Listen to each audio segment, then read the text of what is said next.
What's up, heathens?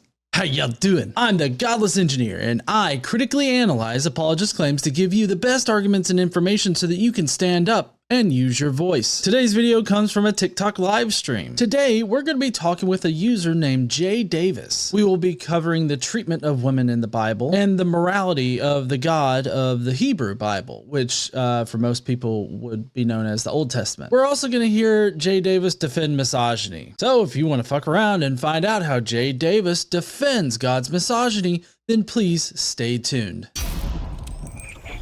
Hey there, Jay. How you doing? Oh, hey, what's going on? It's going pretty good. What's your age? I'm 31. All right. Pronouns? He, him. Okay. So I'm guessing you Can you hear disagree? me okay? Yeah, I got you good. Okay. All right, yeah, because I got my headphones in and I'm driving. Sometimes people complain about my audio. Okay. Yeah, so I've watched some of your debates, and I hear you really kind of harp on the women as property thing. And Yeah. I don't know that I completely agree or disagree with that. It's in the same sense, I look at my wife and I say, that's my wife. She belongs to me. Not necessarily as a sense of property, but also in a way of a sense of property, just like you would your mother. If someone disrespected your mother, that's your mother. You can't speak to my mother that way. And it's you, but we say that in a sense of as if like she belongs to you, and in a sense she does. Okay. So, all right. I feel like that is definitely not what the Israelites were talking about in the Old Testament. And that's definitely not the way that the Bible presents women and relationships between men and women in the Bible, not only the Old Testament, but the New Testament. I get the sense that you're doing it, but I feel like what you're pulling is what's called an equivocation fallacy. You're equivocating what it's meant by saying my mother, or being possessive about another person in your life. The possession that we're talking about in the Old Testament and in the New Testament is more in a form of property rather than in a form of like, this person is part of my group, or I believe this person, is more important to me than, maybe some other people. So like, I feel like there's a bit of an equivocation going on here. So you think that the Old Testament does not label women as property? I think maybe in some cases it does. I can't completely disagree with that. I'm not super familiar with a lot of the Old Testament. I don't study it as much as I do the New Testament. Okay. I think it's important. I don't think it's as relevant. Okay. Well, so what if I told you that God commanded the Israelites to completely wipe out an entire group of people, but including small children, babies, innocent men and women who were not of the fighting group within the group of people, and to wipe all of them out, but keep alive all of the virgin girls in order to force them into marriage? Would you believe me? Yeah, sure, I'd believe you. I don't think you're lying to me when you say that. Okay, yeah, because it's Numbers 31 where that comes in at. Numbers 31 has God commanding the Israelites to do that exact thing, and the forced marriage is actually a form of sexual slavery. Mm-hmm. So how do you feel about God commanding and condoning sexual slavery of young prepubescent girls? Like, we're talking any age up until they would have known a man. Like, as long as they were virgins, they were able to force them into a sexual slavery situation.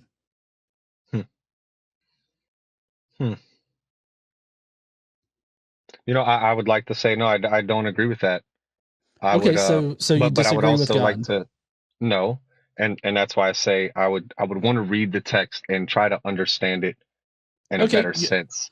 So like when you said God ordered them to go in and kill all of these people, I can address that and how I'm sorry. The way I would address that or to answer that or rebuttal to that is, God is the ultimate, what's the word I'm looking for? Moral lawgiver. Yes. So now it's entered into what's called special pleading. So you're specially pleading for God. If I were the mayor of my city and I told the whatever fighting force I had in my city to go to this town right next to us, to Athens, Alabama, and unalive everybody in there including small babies, women, children, all of that. But any child that is still a virgin, any female child that's still a virgin, to keep, and we are going to force them into marriages to people within our city. How would you feel about that? No, I would not like that at all. But that's Okay, also then because why is it you are okay not for God to God. do it? Well, for one, so it's kind of like, so God really harps against, let's say, pride. You shouldn't kill other people. Unalive. Um, I'm sorry. I know I'll it's work on that. difficult. Trust me, I'm having to get used to it too. I'm And interjecting reminders. does that like TikTok doesn't like that? Yeah, it can get my live taken down and get me I banned and got you. all this other Okay. stuff. All right. I'll try to do better with that then. I don't want to get you in any trouble. So it's God is the ultimate authority on that. So it's kind of like if we give the government, I've had this discussion with the the government having that power over people in certain circumstances. And I say I kind of disagree with that because they should not have that power because they are not God. So it's God has that power because he is the ultimate judge. And I believe that men are fallible. So I don't believe them to be perfect and holy judges, whereas God is. And if God says this people, just like he did with Sodom and Gomorrah, this people is so sinful, they need to be wiped out. Because I also Do you, believe well, everyone does deserve. Go ahead. sorry. Let me push back on that. Do you know what the sin of Sodom and Gomorrah was? Um, I don't know perfectly. I've tried to look into it. I know that I think it's been referenced only twice throughout the Bible, if I'm not mistaken. Mm-hmm. Well, so Some the people sin was say being it's inhospitable to the angels. It wasn't really about like the LGBTQIA plus community or anything like that. It was about them being inhospitable to the angels when they came in there. well, no. The angels were sent because the city was so sinful already. No. So the angels were sent in order to test the city because Abraham bargained with God about whether or not he should unalive everybody there, and it's like Right. testing him with a certain number of people or whatnot. So what God did was he sent a couple angels to Sodom and Gomorrah to see if they actually were that way, which you would think if he was omniscient, then he would, definitely already know that. But anyways, he bargained with Abraham to go in there and do it, and so God sent the angels, and of course the angels wanted to do it. Interestingly enough, that you bring this up, when the angels got there and the mob came to not Job, sorry, not Job, Lot's Lot, right? house, Yeah. yeah, to Lot's house.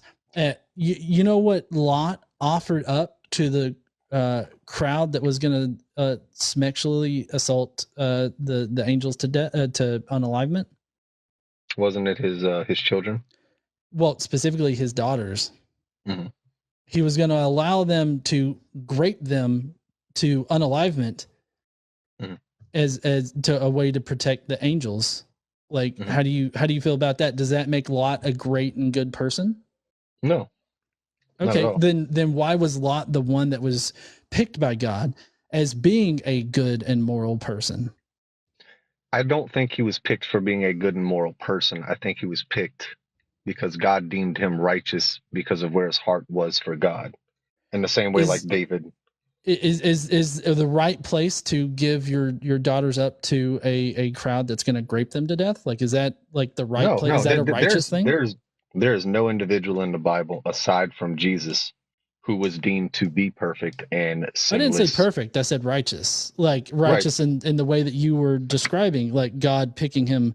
Like the entire purpose of it was to go and find if there was even one person in the Hmm. city that was still good. And that's Hmm. who they found. That's who God saved from the city Hmm. and, and everything. So he was the one that was shown to be good by offering up his daughters to be raped to death. Hmm.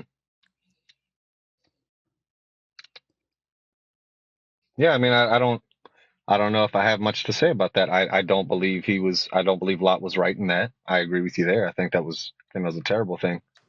Okay, But then it yeah, seems I like also, God shouldn't have allowed Lot to survive because he seems just as bad as the people in the city as far as like God's view, like just as bad. I mean, he's gonna give his daughters over to be raped to death. Like that's a horrible way You No, know, absolutely.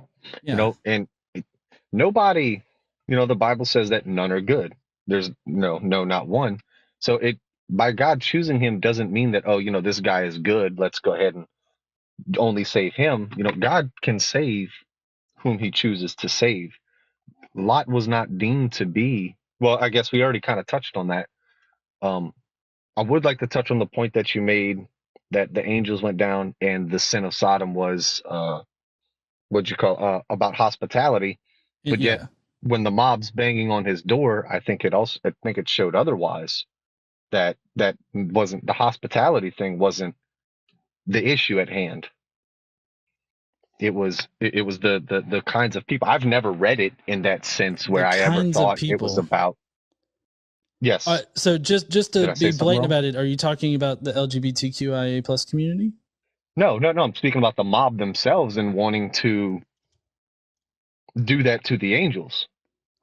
Okay. That's you would agree that's a horrible thing, Right. And it was about right? the city not being hospitable to these foreign travelers that were these angels that were coming through. Like they were looking I I to. I, I think that could have just been a test. I don't think that was the sin. That's why it has to go. That's why the city has to go, is because they're not hospitable enough. I think it was there's all sorts of sin, selfishness and pride and all of these other things, much like you see in places like Los Angeles or Las Vegas. People kind of equate Sodom and Gomorrah to, some of these other cities and just how terrible they are. Well, It's not so about in my hospitality. experience, in my Hmm. experience, they're listing those things because they allow LGBTQ people to exist. That's been my experience. Maybe it's just my southern experience here, but whenever I've heard those things referenced, it's for homophobic reasons. Hmm. I mean, I've never viewed the sinfulness, like, let's take Las Vegas. It's not about the LGBT. It's about the gambling. It's about the taking advantage of people, the It, selling yourselves.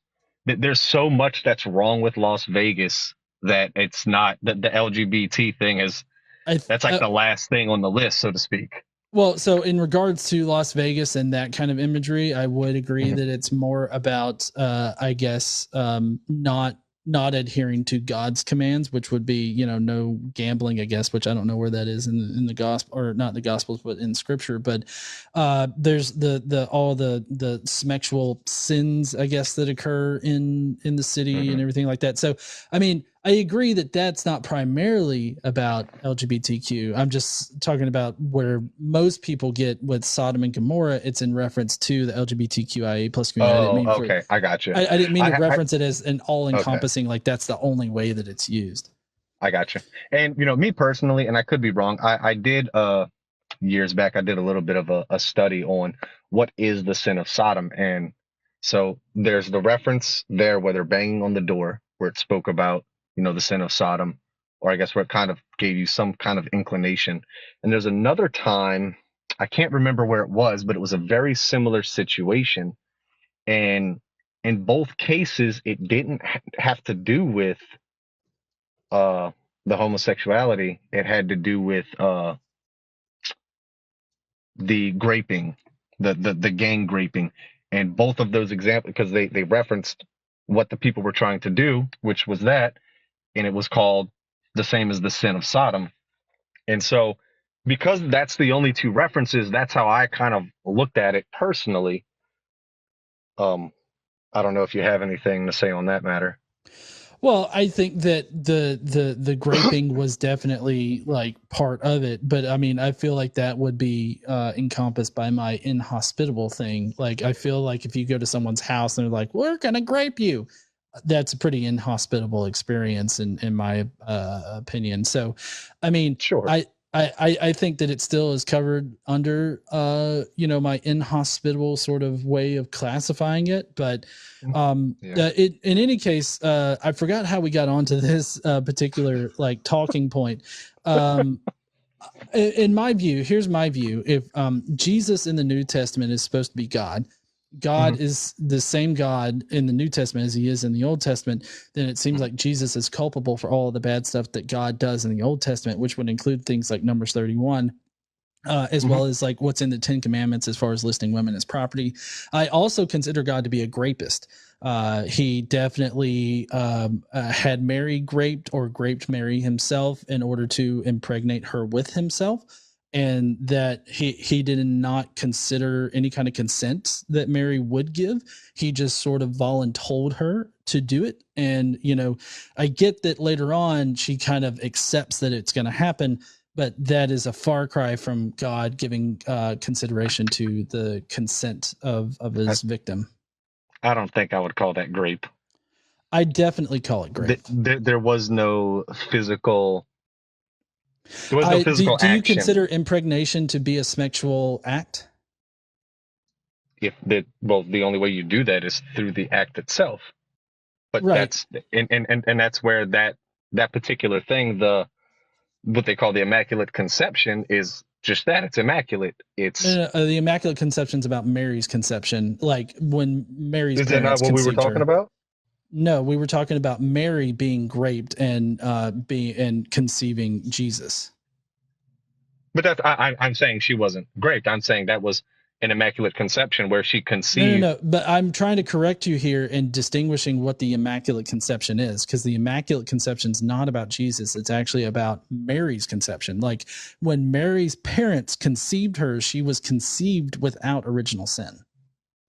Oh, okay. I see what you're saying. Okay, no, I never understood it as that. But even then, going back to Mary no, I don't think that there was not a physical act, and that's what made it, I guess, what you'd call a miracle. She was conceived by the Holy Spirit. Well, and that's why I think the Bible makes that distinction.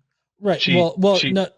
I would still say that impregnation, whether that happens magically or naturally, is a sexual act, and so because it's a sexual act, it is included in the definition of a sexual assault because there's no consent considered, and because of the nature of impregnation and everything like that, I would definitely say that it classifies as grape. I mean, but it would also be like if God were to choose you, just like he chose David or anyone else throughout the Bible. By choosing them, you're implying that, oh, he's choosing these people and forcing this upon them, and they had no consideration and what their future may hold, because God is forcing them down this road in their life. I'm saying that God, that in some way is wrong. Because I'm saying God chose Mary.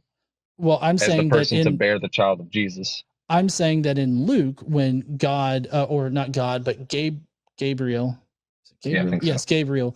Gabriel talks to Mary in Luke. That's the only indication that we get of what conversation happened in there.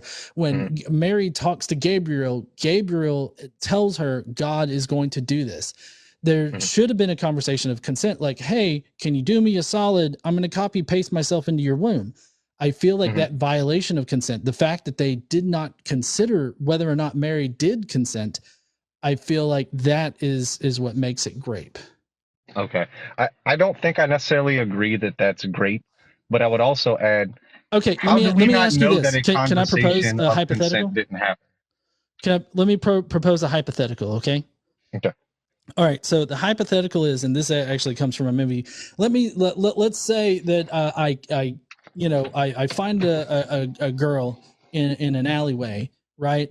And I kidnap her or I take her somewhere, and then I forcefully impregnate her one way or another. It can be magical. It can be, like with any kind of medical instrument that I would use in order to impregnate a woman that's not, my own genitalia. Like, would that not still be considered like grape in that situation? Well, sure, that would, because there's the only way you could do that is through either artificial insemination or through the particular act. Okay, so in that case, I would say that's wrong. Right. So I guess if I could somehow magically impregnate her, would that still not be, would that not be grape? I wouldn't call it grape, but I wouldn't say it's right. I don't know if it just doesn't fit my understanding of grape.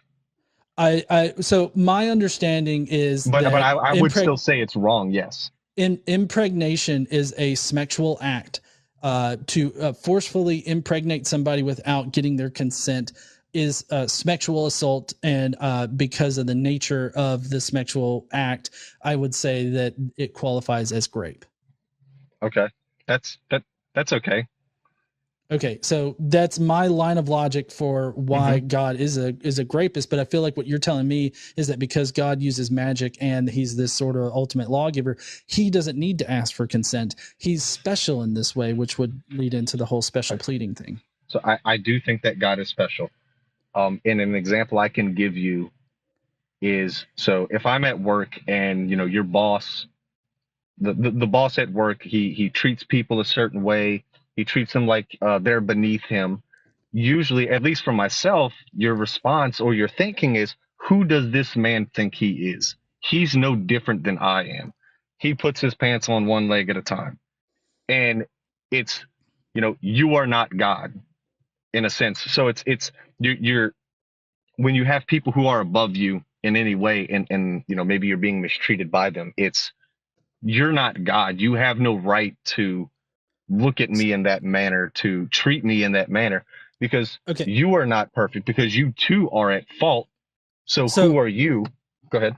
So I was just going to try to summarize here. What I'm getting from you is that as long as is an entity or someone, some thinking entity has enough power, social power or whatever, then they can get away with grape. No, it's.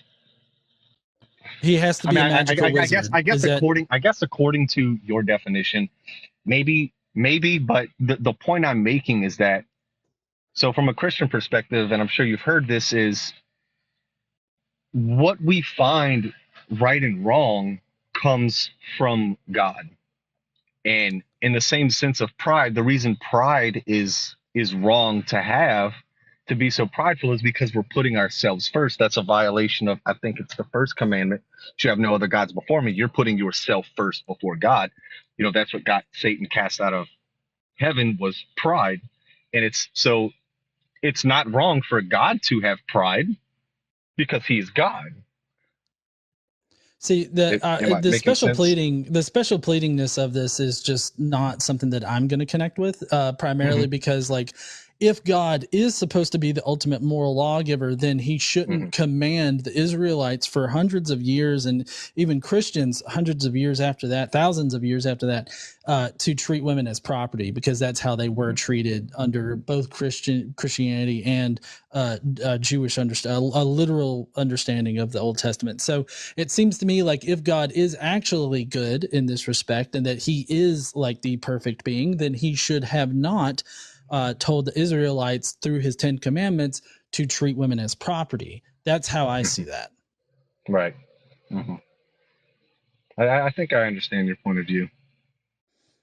Okay. I You know know, that you probably don't agree with my point of view, but right. I would implore you to like mull it over, really figure out why, like the special pleading part of it, I feel like is just you making excuses for God. It's a lot like the people that made excuses for Wines fucker, the Weinstein Weinstein. guy. Yeah, that or Epstein or any. I'm probably going to get banned for that, but for any of those guys, right? Like, I mean, I feel like you're basically saying, oh, well, they're powerful enough to where they can do whatever they want and they won't see any kind of repercussions because of their position in our society. And I feel like you're making the same argument here. God has a certain position in, this relationship, between God and humans to where he is not bound by his own moral laws. And so he doesn't have to follow those moral laws. And it comes off as a rules for thee and not for me kind of situation. I feel like we would Hmm. definitely not accept that in any other social situation. No, and you're absolutely right. In the sense of, it wouldn't be accepted in any other social situation. Like with the people you just named. It's like, no, they're not God, and what they did was very evil. Right. But Absolutely. they were allowed to And do it and people protected them that still because of doesn't their make it right. position. But that still doesn't make it right. I just call those individuals cowards. Right. But I mean, I kind of feel the same way about Christians who make special pleading arguments for their God in these particular situations. Well, I do in certain circumstances, like I said, like with pride, I think is one of the ones I guess personally I came across before. and I've kind of really sat through and thought about it. I was like, well, why am I not allowed to be prideful, but he is? And that's pretty much the conclusion I came to. It's like, oh, well, that's why that's wrong. But, I mean, I guess what I will do is, and you said it was Numbers 31, correct? Yep. Okay. And, and that's something I want to do. I want to go and read it and try to better understand. I do know that there's oftentimes the Bible will say things and it gives what I guess I would say a reasonable explanation for some things. And so, and maybe there is, and maybe there isn't, but that's something I definitely want to look into and try to better understand for myself. Okay. I definitely suggest looking into it, fleshing out this, and definitely don't side with the Weinsteins. I do not side with the Weinstein. Okay. Anyways, I appreciate you coming up and having this conversation, and I hope that you'll come up in the future. Yeah, no, thank you. All right. We'll see you later there, Jay Davis. All right. Thank you. Well, heathens, I hope that you appreciated this video today. Let me know what you think about the morality of God in the Hebrew Bible, or, the treatment of women in the Bible in general, or what you thought about Jay Davis's conclusions about any of these topics. Let me know down below in the comments. And while you're down there, why don't you smash that like button and subscribe if you like this kind of content. And as always, don't forget to stand up and use your voice. Bye, heathens.